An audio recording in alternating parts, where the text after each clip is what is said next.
ಓಂ ಶಾಂತಿ.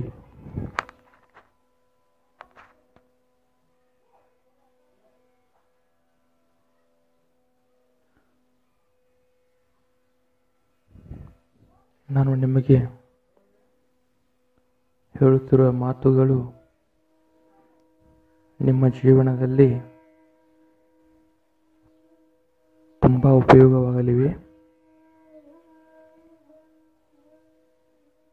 ನನ್ನ ಹೆಸರು ಮಹೇಶ್ ಅನಂತ್ ಹುಗಾರ್.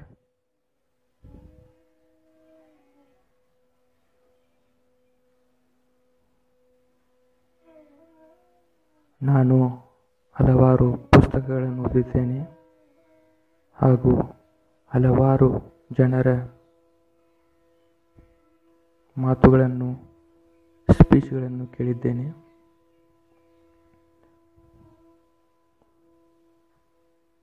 ಅವುಗಳಿಂದಾದ ಅನುಭವಗಳನ್ನು ನಾನು ಇವಾಗ ನಿಮ್ಮ ಮುಂದೆ ಹಂಚಿಕೊಳ್ಳುತ್ತೇನೆ.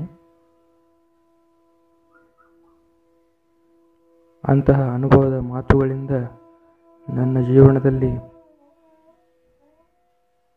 ಅನೇಕ ಬದಲಾವಣೆಗಳನ್ನು ಮಾಡಿಕೊಂಡಿದ್ದೇನೆ. ಇದರಿಂದ ನಿಮ್ಮ ಜೀವನದಲ್ಲೂ ಬದಲಾವಣೆಗಳಾಗುತ್ತವೆ ಎಂಬ ಆಶಯವು ನನಗಿದೆ. ಆದರೆ ಒಮ್ಮೆ ನೀವು ಇವುಗಳನ್ನು ಪ್ರಯತ್ನಿಸಬೇಕು.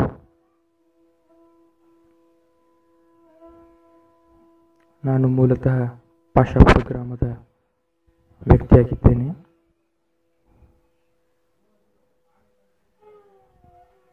ಇವುಗಳನ್ನು ಕೇಳಿದ ನಂತರ ನಿಮಗೆ ನನಗೋಸ್ಕರ ಏನಾದರೂ ಕೊಡಬೇಕು ಅಥವಾ ಧನ್ಯವಾದಗಳನ್ನು ಅರ್ಪಿಸಬೇಕು ಎಂದು ಅನಿಸಿದರೆ ದಯವಿಟ್ಟು ಕಷ್ಟದಲ್ಲಿರುವವರಿಗೆ ಸಹಾಯವನ್ನು ಮಾಡಿ, ಹಸಿದವರಿಗೆ ಅನ್ನವನ್ನು ನೀಡಿ. ಈ ಥರ ಮಾಡುವುದರಿಂದ ನೀವು ನನಗೆ ಕೋಟಿ ಕೋಟಿ ಧನ್ಯವಾದಗಳನ್ನು ಅರ್ಪಿಸಿದ ಹಾಗೆ ಆಗುತ್ತದೆ.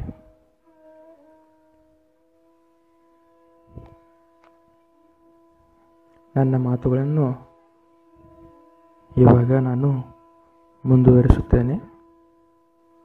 ಓಂ ಶಾಂತಿ.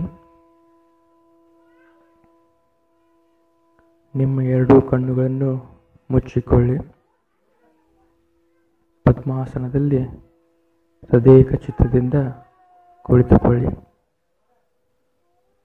ನಾನು ಹೇಳುವ ಮಾತುಗಳನ್ನು ನಿಮ್ಮ ಅಂತರಾಳದಲ್ಲಿ, ಮನಸ್ಸಿನ ಆಳದಲ್ಲಿ ಹಾಕಿಕೊಳ್ಳಿ.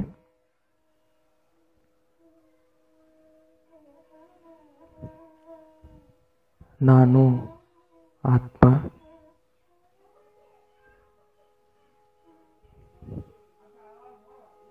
ನಾನು ಶುದ್ಧ ಪವಿತ್ರವಾದ ಆತ್ಮ. ನಾನು ಶಾಂತ ಸ್ವರೂಪಿ ಆತ್ಮ.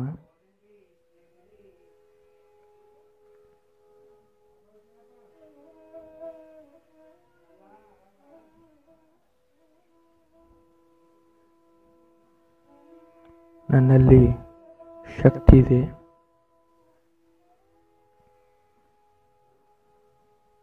ಈ ಶರೀರವು ನಾನು ಹೊತ್ತುಕೊಂಡಿರುವ ಹೊದಿಕೆ ಮಾತ್ರ.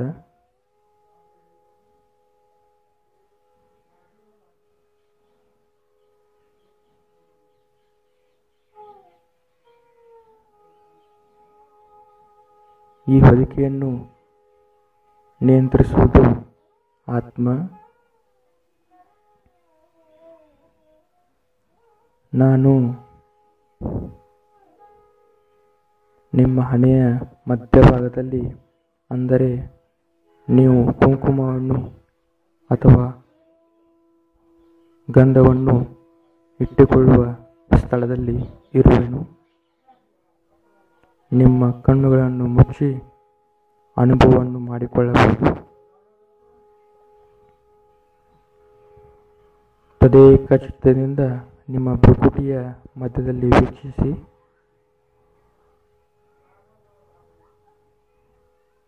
ಅಲ್ಲಿ ನಿಮಗೆ ಒಂದು ಹೊಳೆಯುವ ಜ್ಯೋತಿಯ ಅನುಭವವನ್ನು ಮಾಡಿಕೊಳ್ಳಿ.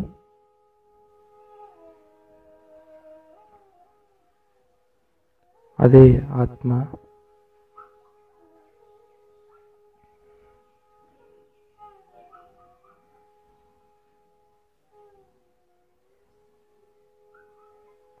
ನಾನು ಪರಮಾತ್ಮನ ಪುತ್ರನಾಗಿದ್ದೇನೆ, ಮಗನಾಗಿದ್ದೇನೆ.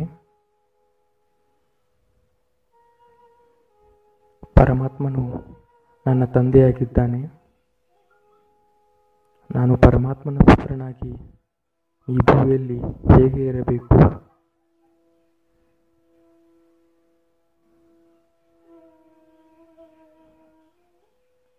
ನಾನು ಶಾಂತಿ ಸ್ವರೂಪಿ ಆತ್ಮವಾಗಿದ್ದೇನೆ.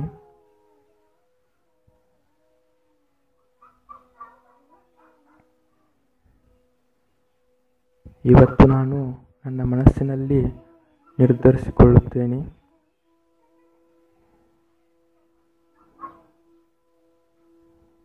ಈಗಿನಿಂದ ಯಾವುದೇ ಕೆಲಸವನ್ನು ಮಾಡಿದರೂ ಅಥವಾ ಮಾಡಿಸಿದರೂ ನಾನು ಕೋಪಗೊಳ್ಳುವುದಿಲ್ಲ. ನಾನು ಎಲ್ಲ ಕೆಲಸವನ್ನು ಪ್ರೀತಿಯಿಂದ, ಶಾಂತ ಸ್ವರೂಪದಿಂದ ಮಾಡುತ್ತೇನೆ, ಮಾಡಿಸುತ್ತೇನೆ. ಏಕೆಂದರೆ ನನ್ನ ತಂದೆ ಪರಮಾತ್ಮನಾಗಿದ್ದಾನೆ.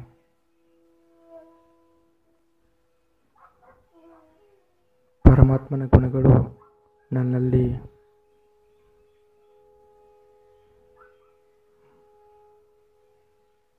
ಇರಬೇಕು.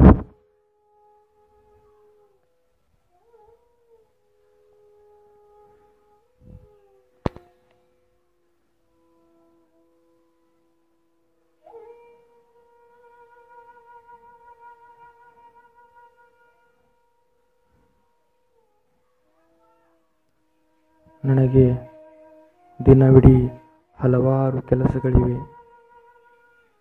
ಹಲವಾರು ಕೆಲಸಗಳನ್ನು ಮಾಡಬೇಕು, ಕಾಯಕವನ್ನು ಮಾಡಬೇಕು, ಕಾಯಕವನ್ನು ಮಾಡಿಸಬೇಕು, ಹಲವಾರು ಜನರೊಂದಿಗೆ ಬೆರೆಯಬೇಕು. ಇಂತಹ ಪರಿಸ್ಥಿತಿಯಲ್ಲಿ ನನ್ನ ಮನಸ್ಸಿನಲ್ಲಿ ಏರಿಳಿತಗಳಾಗುತ್ತಿವೆ. ಆ ಏರಿಳಿತಗಳಿಂದ ನನ್ನ ಮಾನಸಿಕ ಸ್ಥಿತಿ ಇಳಿಮುಖವನ್ನು ತಲುಪುತ್ತಿದೆ. ನನಗೆ ನನ್ನ ಮನಸ್ಸಿಗೆ ತುಂಬ ನೋವು ಉಂಟಾಗುತ್ತದೆ. ಆ ನೋವುಗಳನ್ನು ಮರೆಯಲು ನಾನು ಇಂದಿನಿಂದ ಶಾಂತಿಯ ಮಂತ್ರದ ಪ್ರಯೋಗವನ್ನು ಮಾಡುತ್ತೇನೆ. ಶಾಂತಿಯ ಮಂತ್ರದಿಂದ ನನಗೆ ನನ್ನ ಮನಸ್ಸಿಗೆ ನೆಮ್ಮದಿಯು ಸಿಗುತ್ತದೆ.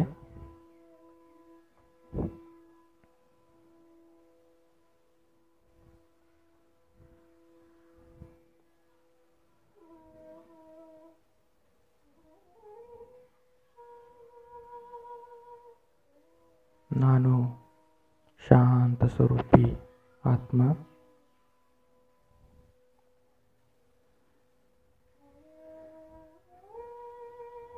ನನ್ನ ಮನಸ್ಸಿನಲ್ಲಿ ಹಲವಾರು ವಿಷಯಗಳನ್ನು ಹಿಡಿದಿಟ್ಟುಕೊಂಡಿರುವೆನು. ದುಡ್ಡಿನ ವಿಷಯ, ಪ್ರೀತಿಯ ವಿಷಯ, ಹೀಗೆ ಹಲವಾರು ವಿಷಯಗಳನ್ನು ನನ್ನ ಮನಸ್ಸಿನಲ್ಲಿ ಇಟ್ಟುಕೊಂಡು ನನಗೆ ನಾನೇ ನೋವು ಮಾಡಿಕೊಳ್ಳುತ್ತಿದ್ದೇನೆ. ಅಂತಹ ವಿಷಯಗಳನ್ನು ನಾನು ಇವಾಗ ಬಿಟ್ಟು ಬಿಡುತ್ತೇನೆ. ನನ್ನ ಮೆಮರಿಯಿಂದ ಡಿಲೀಟ್ ಮಾಡಿಬಿಡುತ್ತೇನೆ. ಏಕೆಂದರೆ ಇಷ್ಟು ದಿನ ನನ್ನ ಮನಸ್ಸಿಗೆ ನೋವು ಕೊಟ್ಟಿದ್ದು ಸಾಕು. ಇನ್ನು ಮುಂದೆ ನಾನು ಕೊಡಲು ಇಷ್ಟಪಡುವುದಿಲ್ಲ.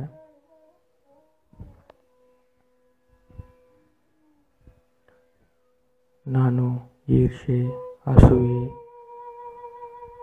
ಭ್ರಷ್ಟಾಚಾರ, ಕೆಟ್ಟ ವಿಚಾರ, ಇನ್ನೊಬ್ಬರಿಗೆ ಕೆಟ್ಟದ್ದನ್ನು ಬಯಸುವುದು, ಹೊಟ್ಟೆ ಕಿಚ್ಚು, ಜಲಸಿ ಮುಂತಾದವುಗಳನ್ನು ನಾನು ಇವಾಗಿನಿಂದ ಬಿಟ್ಟು ಬಿಡುತ್ತೇನೆ. ಏಕೆಂದರೆ ನಾನು ಪರಮಾತ್ಮನ ಪ್ರೀತಿಯ ಪುತ್ರನಾಗಿದ್ದೇನೆ. ಪರಮಾತ್ಮನ ದಾರಿಯನ್ನು ನಾನು ಅನುಸರಿಸುತ್ತೇನೆ.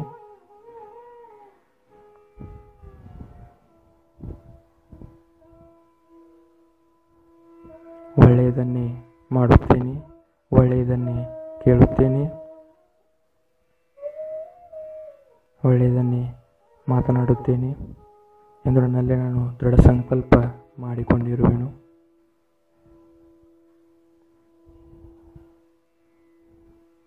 ನಾನು ನನ್ನ ಗುರಿಯತ್ತ ಸಾಗುತ್ತೇನೆ, ಒಳ್ಳೆಯ ಗುರಿಯತ್ತ ಸಾಗುತ್ತೇನೆ. ನಾನು ಯಾರೊಂದಿಗೂ ಸ್ಪರ್ಧೆಗೆ ಇಳಿಯುವುದಿಲ್ಲ.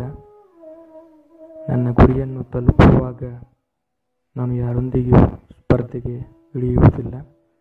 ನನ್ನ ಸಾಮರ್ಥ್ಯಕ್ಕನುಗುಣವಾಗಿ, ನನ್ನ ಆತ್ಮವಿಶ್ವಾಸಕ್ಕನುಗುಣವಾಗಿ ನಾನು ನಡೆಯುತ್ತಾ ನನ್ನ ಗುರಿಯನ್ನು ಸಾಗುತ್ತೇನೆ.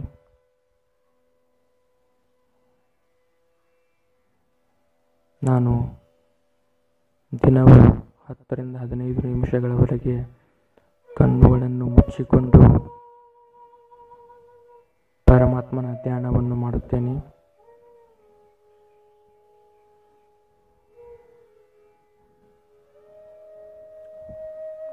ನನ್ನ ಮನಸ್ಸನ್ನು ಹಿಡಿತದಲ್ಲಿ ಇಟ್ಟುಕೊಳ್ಳುವ ಶಕ್ತಿ ಹಾಗೂ ಶಾಂತ ಶಕ್ತಿ ಹಾಗೂ ನೋವಿನ ವಿಷಯಗಳನ್ನು ತಡೆದುಕೊಳ್ಳುವ ಶಕ್ತಿ, ಮರೆಯುವ ಶಕ್ತಿಯನ್ನು ನಾನು ಪಡೆದುಕೊಳ್ಳಲು ದಿನವೂ ಪರಮಾತ್ಮನ ಧ್ಯಾನವನ್ನು ಮಾಡುತ್ತೇನೆ. ನನ್ನ ಆತ್ಮವನ್ನು ಚಾರ್ಜ್ ಮಾಡಿಕೊಳ್ಳಲು,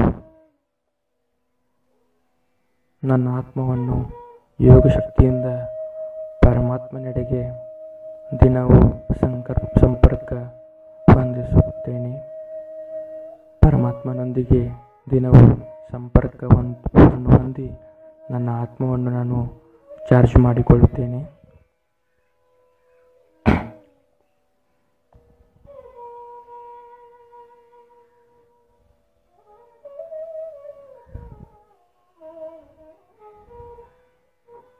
ಎಲ್ಲರೂ ಆತ್ಮಗಳೇ, ಎಲ್ಲರೂ ಪರಮಾತ್ಮನ ಮಕ್ಕಳೇ.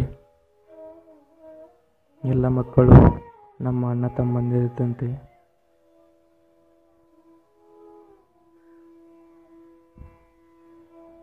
ನಾವು ಮೊದಲು ಇದನ್ನು ಪಾಲಿಸಿದರೆ ಎಲ್ಲರೂ ಪಾಲಿಸುವ ಸಮಯ ಬಂದೇ ಬರುತ್ತದೆ.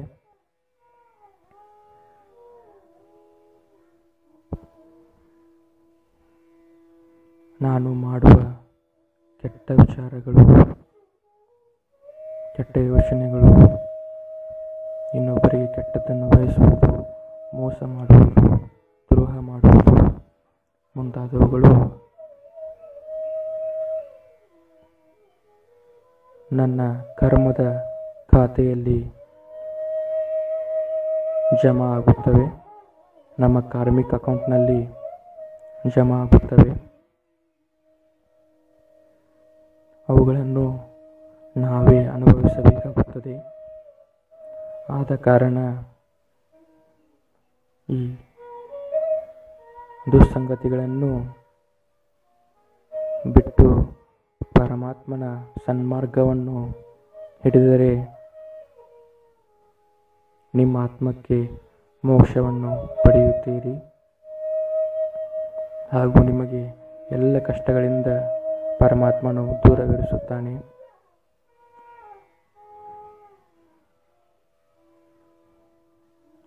ನೀವು ಒಬ್ಬರ ಮೇಲೆ ಇಟ್ಟುಕೊಳ್ಳುವ ಶೇಡು ನೀವು ಅನ್ನುತ್ತಿರಬಹುದಲ್ವಾ,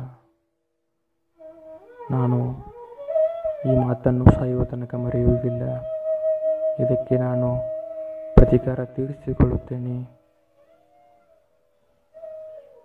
ಪ್ರತಿಕಾರ ತೀರಿಸಿಕೊಳ್ಳಲು ನೀವು ಯಾರು ಕರ್ಮವನ್ನು ಮಾಡುತ್ತಾರೋ, ಯಾರು ಪಾಪವನ್ನು ಮಾಡುತ್ತಾರೋ ಅವರ ಕರ್ಮವನ್ನು ಅವರು ಅನುಭವಿಸುತ್ತಾರೆ. ಅದಕ್ಕೆ ಶಿಕ್ಷೆ ಕೊಡುವ ಹಕ್ಕು ನಿಮಗಿಲ್ಲ. ಅದೇನೇ ಇದ್ದರೂ ಪರಮಾತ್ಮನಿಗೆ ಮೀಸಲು. ಅಕಸ್ಮಾತ್ ನೀವೇನಾದರೂ ಅವರು ಮಾಡಿದ ಪಾಪಕ್ಕೆ ನೀವು ಶಿಕ್ಷೆಯನ್ನು ನೀಡಿದರೆ ನೀವು ಕರ್ಮ ಮಾಡಿದಂತೆ ಆಗುತ್ತದೆ. ಇದರಿಂದ ನಿಮ್ಮ ಕರ್ಮದ ಖಾತೆಯು ಕೂಡ ದೊಡ್ಡದಾಗುತ್ತದೆ. ಇದನ್ನು ಕೂಡ ನೀವು ಅನುಭವಿಸಬೇಕಾಗುತ್ತದೆ. ಸಮಯ ತುಂಬ ಕಡಿಮೆ ಇದೆ. ಆದ್ದರಿಂದ ನೀವು ಪರಮಾತ್ಮನ ಧ್ಯಾನವನ್ನು ಮಾಡಿಕೊಂಡು ಸನ್ಮಾರ್ಗದಲ್ಲಿ ನಡೆದರೆ ನಿಮಗೆ ಒಳಿತಾಗುತ್ತದೆ ಎಂದು ನಾನು ಹೇಳಲು ಇಷ್ಟಪಡುತ್ತೇನೆ. ನನ್ನ ಮಾತುಗಳನ್ನು ಒಮ್ಮೆ ಒಂದು ದಿನ ಪ್ರಯತ್ನಿಸಿ ಮಾಡಿ ನೋಡಿ.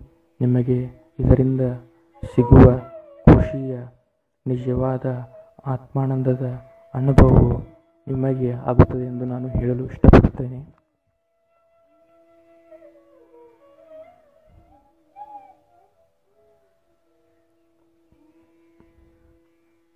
ನೀವು ಇವುಗಳನ್ನೆಲ್ಲ ಒಮ್ಮೆಲೆ ಮಾಡಲು ಆಗುವುದಿಲ್ಲ. ಇದನ್ನು ನಾನು ಒಪ್ಪಿಕೊಳ್ಳುತ್ತೇನೆ.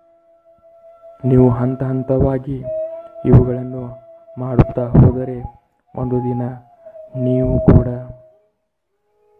ಪರಿಶುದ್ಧ ಶಾಂತ ಸ್ವರೂಪಿ ಸನ್ಮಾರ್ಗದ ಕಡೆಗೆ ನಡೆಯುವ ಆತ್ಮವಾಗಿ ಹೊರಹೊಮ್ಮುತ್ತೀರಿ. ನಿಮಗೂ ಪರಮಾತ್ಮನ ಸಾಕ್ಷಾತ್ಕಾರವಾಗುತ್ತದೆ. ಎಲ್ಲರಿಗೂ ಒಬ್ಬನೇ ಪರಮಾತ್ಮನು. ಸಬ್ಕಾ ಮಾಲಿಕ್ ಏಕ್ ಹೈ. ಬ್ರಹ್ಮ, ವಿಷ್ಣು, ಮಹೇಶ್ವರ, ಯೇಸು, ಅಲ್ಲಾ ಇವರೆಲ್ಲರೂ ದೈವಾತ್ಮಗಳು. ಇವರೆಲ್ಲರಿಗಿಂತಲೂ ಮೇಲೆ ಇರುವನು ಪರಮಾತ್ಮನು. ಅವನು ಬಿಂದು ಸ್ವರೂಪನಾಗಿದ್ದಾನೆ. ಅವನು ನಿರಾಕಾರನಾಗಿದ್ದಾನೆ. ಅವನಿಗೆ ಆಕಾರವೇ ಇಲ್ಲ. ಅವನಿಗೆ ಶರೀರ ಎನ್ನುವುದೇ ಇಲ್ಲ.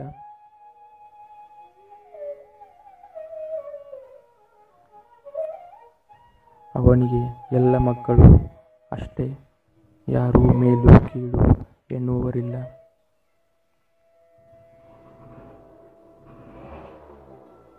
ಇದನ್ನು ನಾವು ಅರ್ಥ ಮಾಡಿಕೊಳ್ಳಬೇಕು. ಎಲ್ಲ ಧರ್ಮಗಳು ಹೇಳಿರುವುದು ಒಂದೇ, ಪರಮಾತ್ಮನು ಒಬ್ಬನೇ. ಇದು ನಿಮಗೆ ಕೂಡ ಗೊತ್ತಿದ್ದ ವಿಷಯವಾಗಿದೆ.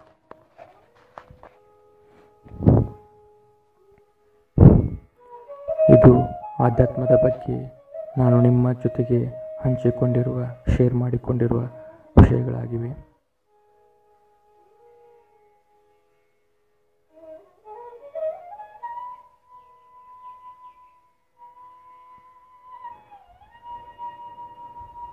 ಇನ್ನು ನಿಮ್ಮ ಜೀವನದಲ್ಲಿ ಮುಂದೆ ಬರಲು ನೀವು ಯಾವ ವಿಷಯಗಳನ್ನು ಪಾಲಿಸಬೇಕು, ಏನು ಮಾಡಬೇಕು ಎಂದು ನಾನು ನಿಮಗೆ ಹಲವು ಸಂಗತಿಗಳನ್ನು ತಿಳಿಸಿಕೊಡುತ್ತೇನೆ. ಅವುಗಳನ್ನು ನಾನು ನನ್ನ 2ನೆಯ ಆಡಿಯೋನಲ್ಲಿ MP3ನಲ್ಲಿ ಮಾಡಿಕೊಡುತ್ತೇನೆ. ಈ ಧ್ವನಿ ಸಂಗ್ರಹವನ್ನು ನೀವು ಯಾರು ಬೇಕಾದವರಿಗೆ ನೀಡಬಹುದು. ಇದರಲ್ಲಿ ನನ್ನ ರೈಟ್ಸ್ ಏನೂ ಇಲ್ಲ. ಸ್ವಾರ್ಥ ಭಾವನೆಯನ್ನು ಇಟ್ಟುಕೊಳ್ಳಬೇಡಿ. ಯಾವುದೇ ಕೆಲಸವನ್ನು ನೀವು ಮಾಡಬೇಕೆಂದಿದ್ದರೆ ನಿಮ್ಮ ಅಂತರಾಳವನ್ನು ಕೇಳಿ, ನಿಮ್ಮ ಹೃದಯವನ್ನು ಕೇಳಿ, ಅದರಿಂದ ಬರುವ ಮಾತುಗಳನ್ನು ಕೇಳಿ.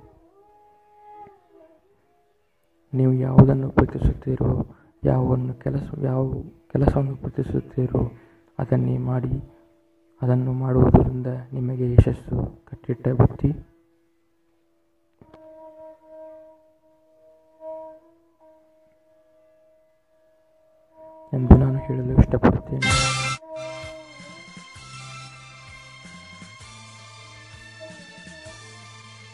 ಓಂ ಶಾಂತಿ.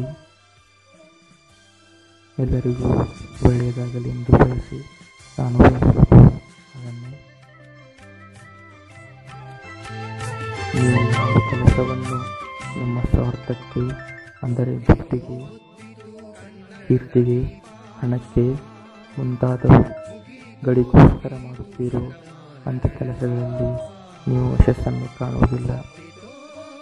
ಅಕಸ್ಮಾತ್ ನೀವು ದುಡ್ಡನ್ನು ಮಾಡಿದರೂ ಸಹ ನಿಮಗೆ ನೆಮ್ಮದಿ ಎನ್ನುವುದು ಇರುವುದಿಲ್ಲ ಎಂದು ನಾನು ಹೇಳಲು ಇಷ್ಟಪಡುತ್ತೇನೆ. ಇಲ್ಲಿಗೆ ನನ್ನ ಮಾತುಗಳನ್ನು ಮುಕ್ತಾಯಗೊಳಿಸುತ್ತೇನೆ.